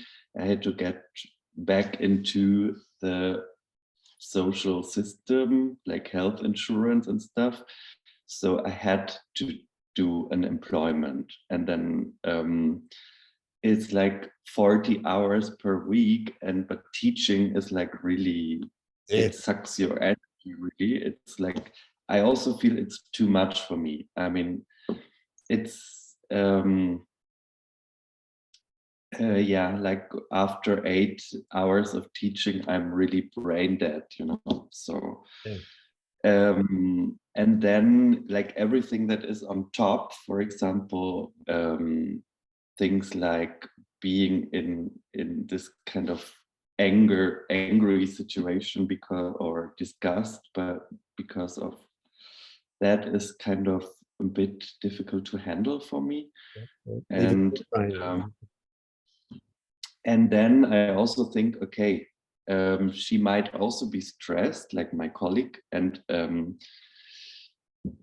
yeah, the thing is, for example, I'm very aware that when I'm in the classroom, I have a bit of a dominant position because German is my mother tongue, but not theirs, you know? So it's a bit like a situation of I'm a bit more in power than them because I can express myself. And I always try to not use this power, you know? So, but for example, when somebody is maybe stressed and in a bad mood, it could also be that he misuses this hierarchy or this situation, you know. So because it's very easy to cut somebody off, you know, because you can speak quicker than anybody else. So yeah, I see, I mean, okay, it's also projection because I can't see into my colleague, but I can see that there must be fear or some kind of bitterness, or I don't know. But then on the other hand, I mean, we are like 6 colleagues and half of them utter openly like racist, more or less racist positions. For example, I mean, even things like yeah, you know, the more Arab guys you have in your class, the more uncomfortable it can get, or something like that. And then I said to this other colleague, yeah, but I mean, then you are making a difference between people, because she was saying like, yeah, the Ukrainian girls, I like that, and the Arab guys, I mean, Arab guys don't exist. You have Syrian guys, guys from, I don't know, Morocco, Egypt, and so on. And that's discriminating. I mean, making a difference between people because of their nationality, you know? And okay, that's still like a level of discrimination that maybe the pupils won't even notice, you know? But if a teacher says like, this situation yesterday was that yeah, when you have children in Germany and you get like social help from the state, for each child you get like a certain amount of money. And then she said to a guy from Syria, I mean a person who came to Germany because of the war there, you are only here to because you have 6 children and you want to get all the money from our state or something like that, you know? And that's like really offensive. I mean, it's, and also like, do you really think this person came here to just with the idea to get money for every child he has? I mean, there's a war going on. Yeah. I get it. It's like, so they're also teaching immigrants, are they? It's like the whole school is that. Yeah. Yeah, they shouldn't be teaching if they feel like that, should they?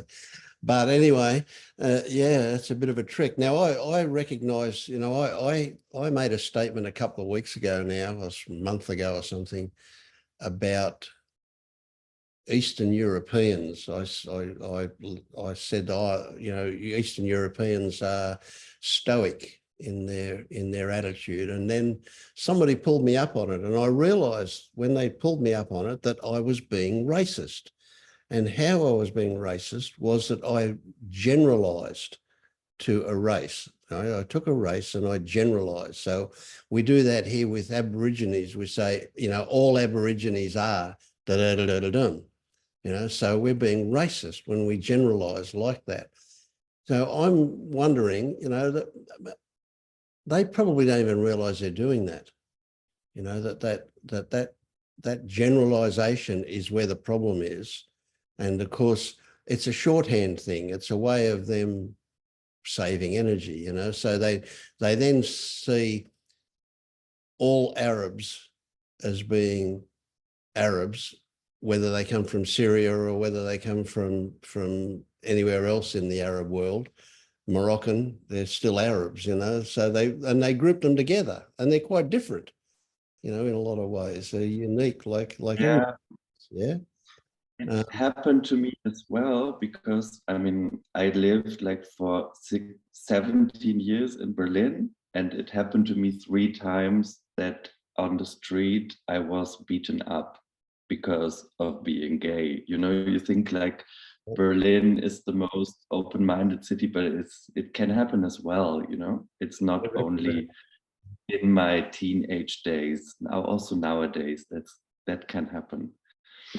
And like twice I was beaten up by, let's say, Arab guys. I mean, I don't really know where they came from, but it was obvious that and the other time by the Germans. So yeah, and of course it's difficult after having this kind of traumatic situation not to generalize, because yeah, okay, it might be that maybe in Muslim cultures homosexuality is not something that popular, let's say, but I still could reflect on that, and I'm not thinking that. I mean, also, I'm not, I don't know what my what is my pupils' idea about homosexuality.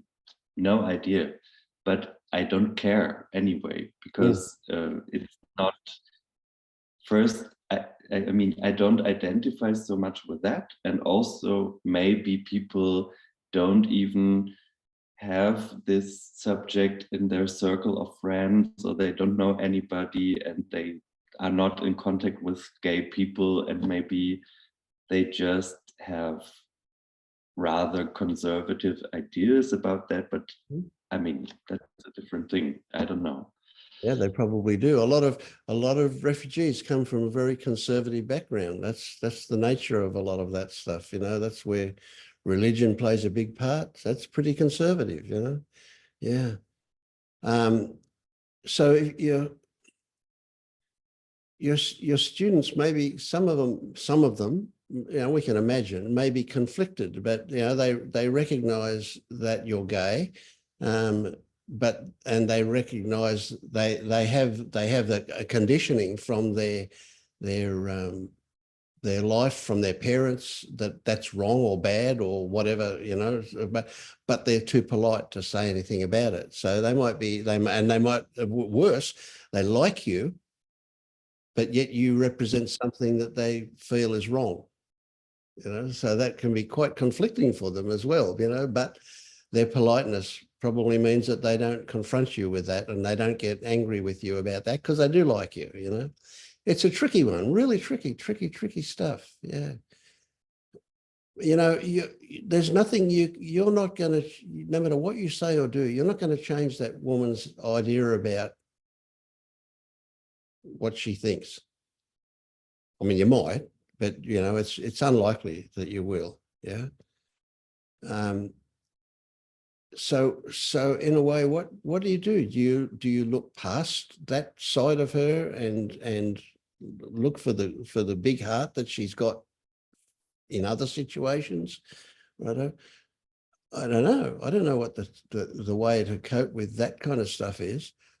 All I can say is that you need to welcome whatever gets triggered in you as a chance to look deeper, to go underneath it and see what it is that's there for you, right? You say you don't identify as a homosexual now, and you might be really accurate about that, but I would still look. You know, that still affects the way things are for you. So even though you might not use that as a pronoun, I suppose you would say that you're a person, you're a human being. How intellectual is that, and how much do you feel it at a deep level, kind of thing? You know, we don't know, but it's good to look at that stuff. Yeah. Yeah, I always think like when I was a teenager, I felt like, oh, I'm more interested in guys and not so much in girls. And then somehow I felt this, everybody's now accepting from me to have my coming out. Like, hello, everybody, I'm gay. And I mean, why should I do this? You know, I mean, Exactly. but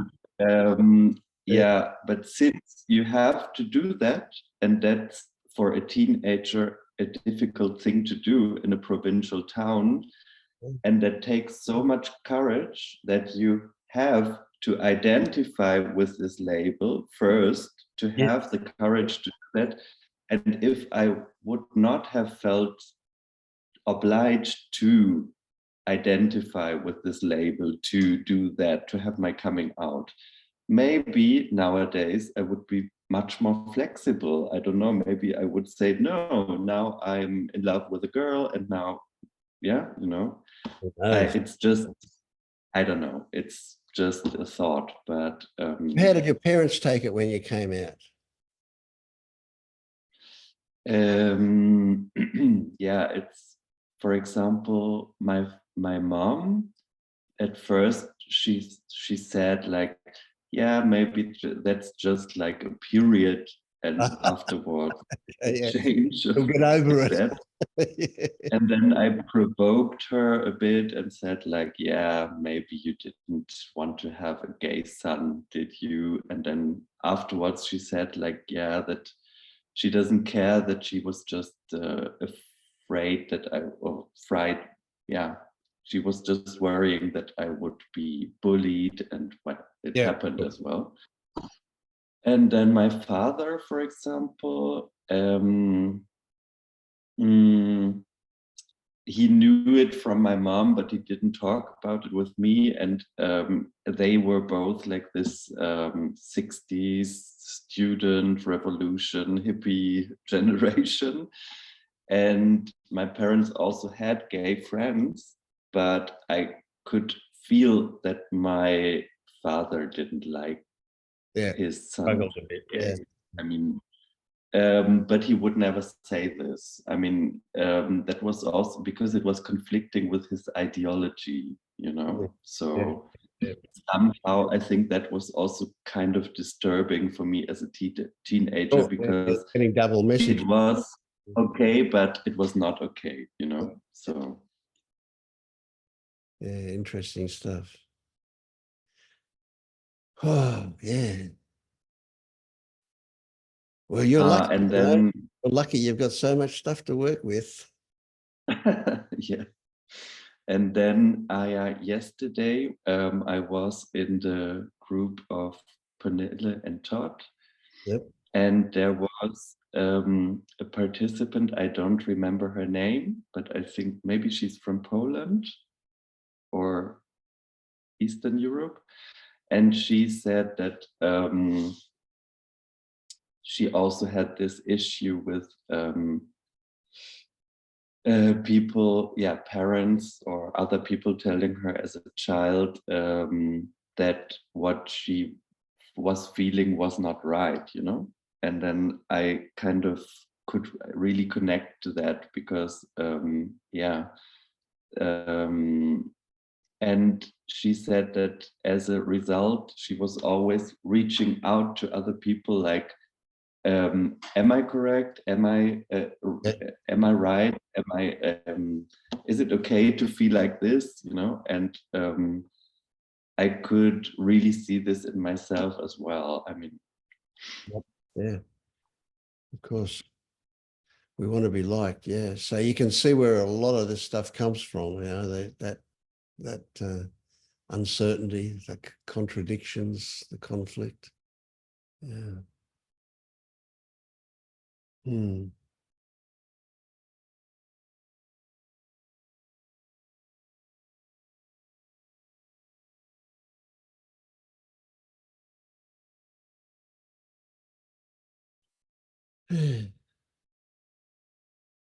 I like you.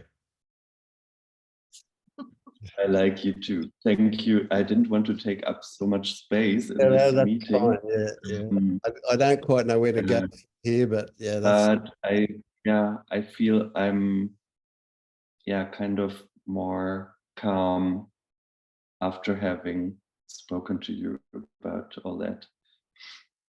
Yeah. Just talking clarifies things, brings things out. Yeah, also to speak with someone who is not in this German perspective, you know. I mean, also because of my 5 years I spent in Argentina, I kind of have also an outside view on this, because in Argentina it was rather like, oh, these Germans always with their past. I mean, what do you have to do with what your grandparents did? And I also can see that. I mean, I'm not responsible for that, you know, because I was born much later, you know. Yep. So Yeah, but it still affects you in a way. But even though you're not, it's just there, isn't it? We're all conditioned by our circumstances. Yeah.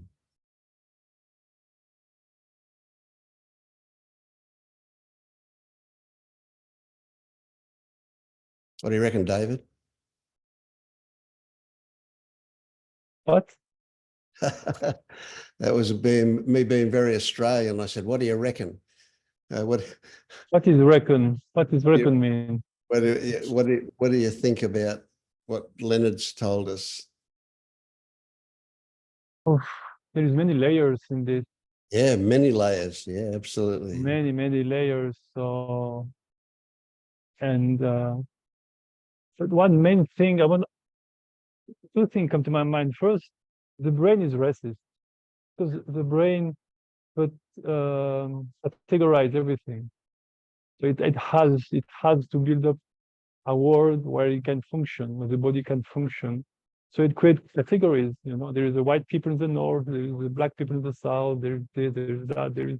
So it creates just categories, and it's just normal, and there's nothing racist in it.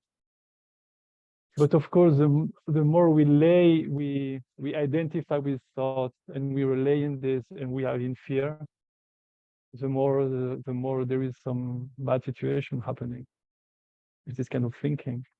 But of course, nobody is racist. It's just the brain function that way. And after with fear, well, bad thing happens. But the first thing that I really saw it, that I'm thinking like this, you know. I have this way of thinking. That is, it's just the brain function that way. And second, I really like the hug experiment. Very great. I think it's very great exploration there. To feel how does it feel to feel the other very near and see what happens there. I think that's really great. And the last thing that popped up to me, that often in this non-dual path there is a lot of people who come from Buddhism or Advaita Vedanta, which is both Oriental tradition. And Oriental, I'm traveling in Asia now, but Asiatic people think differently. They think, they live, they perceive, they just act completely different. So the mind structure is completely different. And the imprint of the trauma is approached in a completely different way than in Europe. In Europe, I mean in Occident, I mean, yeah. So because I say this because in Buddhism there is no talk about guilt. Guilt is like, it doesn't appear anywhere. But if we take the Occidental brainwashing, we come from Christianism, which is full of guilt. I mean, it's just our mind structure is just full of Christian stories and guilt. So sometimes I think that the Oriental approach are not very, doesn't suit the Occidental mindset often, because for this to be useful, sometimes you need to embrace the whole Orient way of living, thinking, eating, approaching life to really get the information. I say this because I can, with the story that you said about Germany, and I come from Switzerland, so I saw the movie, I heard the stories and all of this, you know, there's the bad people, there's the good people, and all of this, you know, victimhood and guilt, you know, guilt. So I had to do a lot of processing guilt, and and you are exploring a personal layer, and at the same time a collective layer, which is very big. It's very big.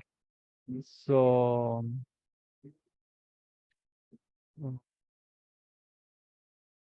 yeah, be gentle.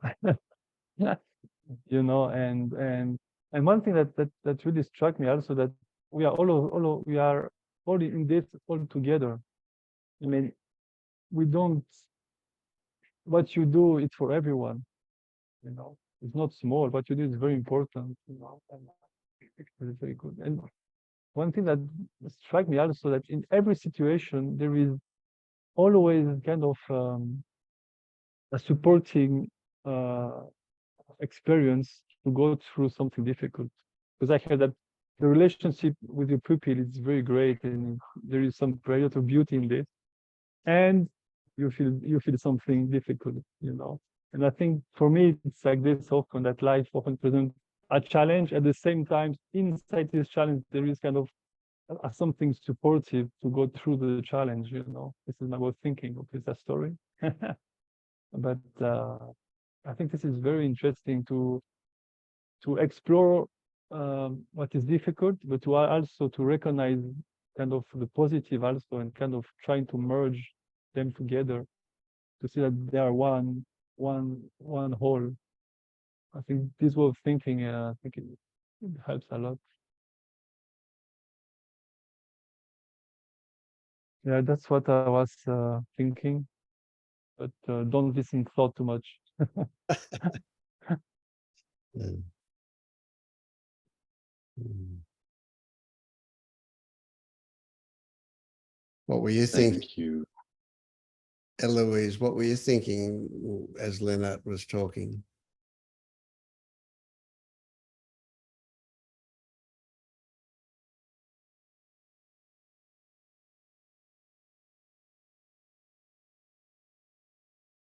You're muted.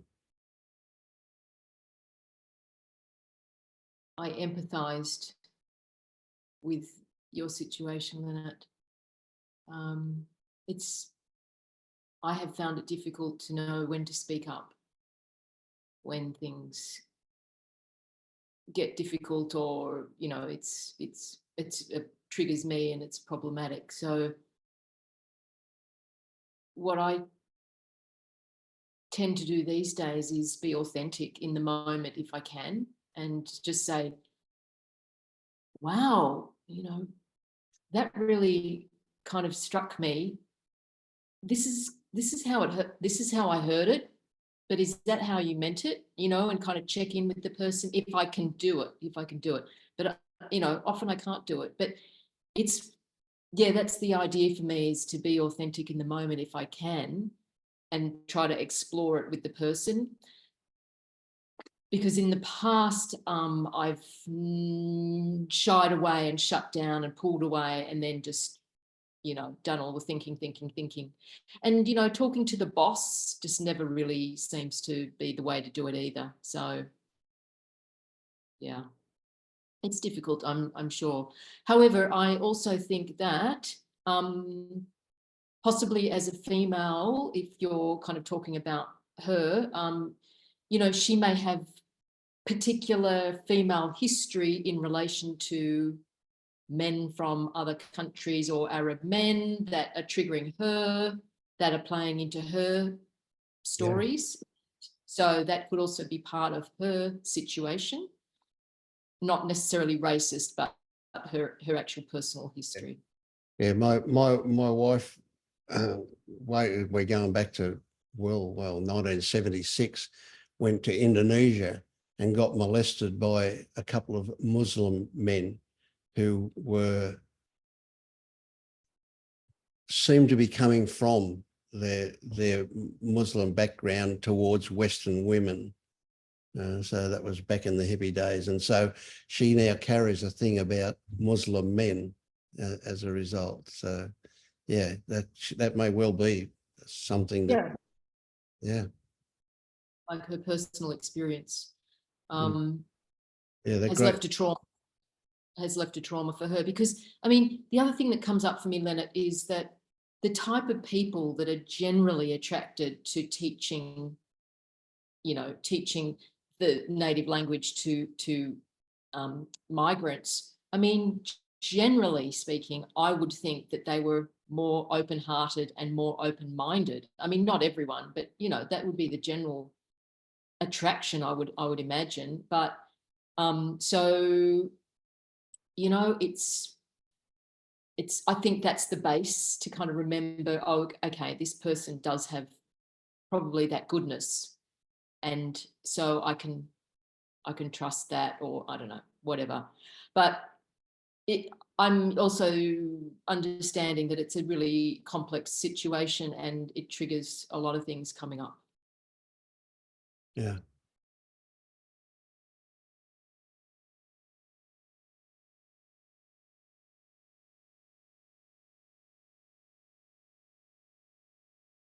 Yeah, I put a big stock in being authentic, but that doesn't mean that we have to confront people with that either.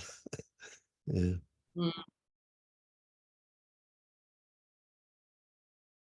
I know, because often, I mean, when I have tried that sometimes, Leonard, just, to say, well, this is how it is for me, the other person has then just said, what are you talking about? What are you referring to? I have no idea what you're referring to, because they just don't understand what they have said, and they can't even they can't refer to what you're actually pointing to. That's why if it's said in the moment, it's better, because they've just said it. But if you could then kind of reference it later, often they have got no idea what you're talking about. Yeah. So no racist sees themselves as racist, and that's pretty racist of me to say that. Yeah, well, that's it. Yeah. Yeah, for example, my mom has a friend and she worked as a stewardess for many years. And obviously, I don't know, in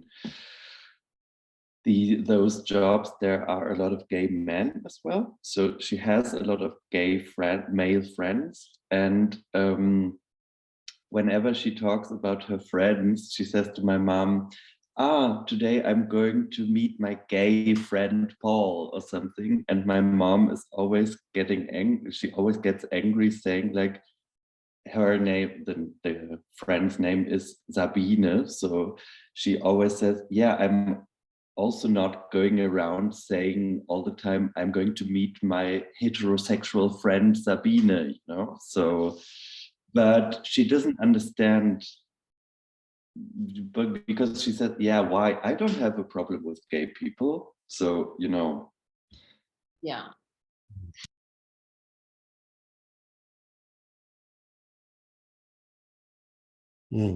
Okay. Well,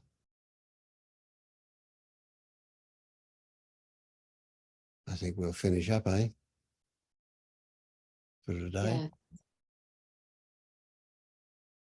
Yeah. It's been a different group today, but very enjoyable. I don't feel quite as useful as I sometimes do, but I've enjoyed it. Yeah.